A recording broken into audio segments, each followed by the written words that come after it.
everyone, welcome back to Saturday Live Trend. Thank you so much guys for tuning in. I'm here to update you of what is going to happen on House of Zwide from the 6th to the 10th of February 2023 on Monday.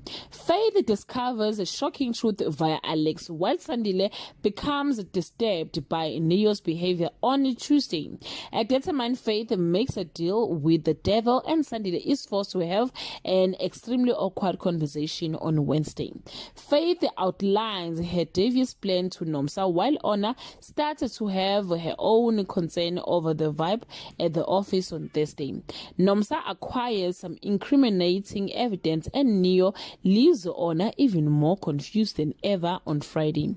Faith gears up for phase 2 of her planning, knowing it will cause a war in the family. Sandile finds himself caught between two friends.